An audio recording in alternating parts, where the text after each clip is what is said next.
Hello for the bookworms, it's Katie. Today we're going to talk about Bill Bryson's Notes from Small Island.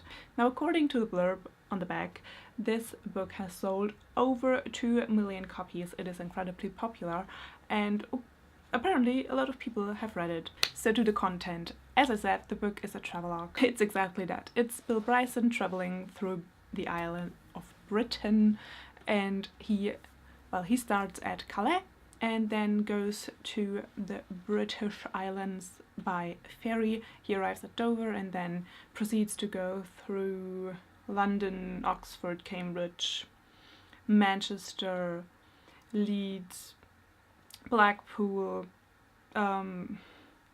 Edinburgh, Inverness, I think it is pronounced. I'm not entirely sure, but he travels all through Britain. Sometimes you will get some background info on the landmarks or on the towns, but not frequently. The info you get is generally of the kind that you would normally not research. It is something that, you know, local people would tell you if you were to visit their city or their town or their village.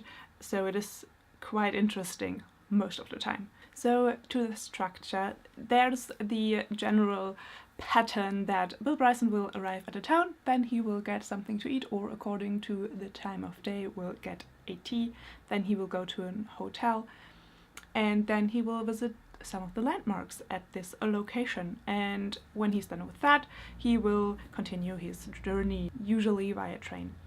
And then he will arrive at the next town and, you know, the whole thing will start over again. Now, this can get repetitive, you know, rather quickly, but it also has the positive, or, you know, it can be a positive or a negative depending on your needs, that you really can pick it up whenever. You can read this book on your commute to work or after work, and it is that sort of thing that lends itself to what I call mindless reading. Like, it is very relaxing. You don't really have to engage your mind too much, but it will keep you entertained. The writing, I thought Bill Bryson is a good writer, you know. There's occasionally some funny wordplay that made me laugh quite a bit. So yes, I enjoyed his writing style for the most part. Which brings us to my personal thoughts and opinions. So what I expected from this book was that I would get a funny book that makes me laugh and I can read without engaging my brain too much. And, you know, for the most part that was true. That was what I've got. Now, why did I give this book 1 star then? Well, where it went wrong for me was the humor. I think Bill Bryson and I have a very different understanding of what exactly is funny.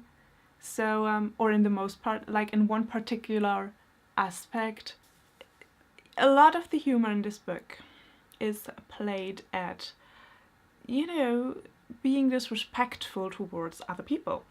That can be employees that just do their job, and Bill Bryson is just in a grumpy mood at that point and is just very disrespectful to that person, and it's, you know, presented in a funny way. Or people that have a different opinion than Bill Bryson, who are, you know, of course wrong, and therefore they can be ridiculed. Or especially in one instance, people, you know, who are a little bit heavier.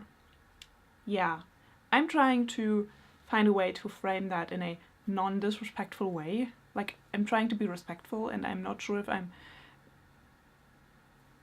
doing a great job, but that may also be because of the language barrier. So please forgive me if I'm being disrespectful. So, you know, there's especially this one scene where he is describing the process, like people at dinner, obese people at dinner, and he is positively fat-shaming them, and I am not okay with that. It's not the only instance that he's very, not just disrespectful, but bordering, not just bordering, but he is crossing the line into discriminatory, into discrimination, and I'm not okay with that. Generally, the kind of humor in this book is that Bill Bryson is basically looking down on other people. That is not my kind of humor. I don't find disrespecting people, or in some instances downright discriminating against people, funny. I just don't. The same way I don't find Nazi jokes funny. That's not something I laugh about. And to be quite honest, all of this just didn't really paint a too flattering picture of Bill Bryson's character. Now, I'm sure a lot of these instances are played up, like they didn't actually happen the way he describes them. They are played up for humorous effect.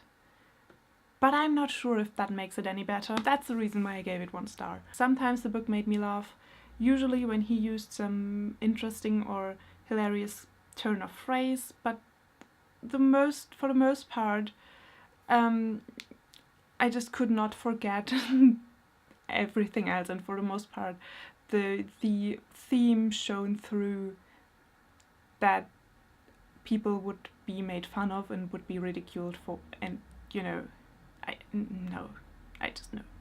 Taste in humor is highly subjective, so if you've read this book and you like it and you find it hilarious, then hey, that's your thing. Good for you. I just don't. I'm sorry.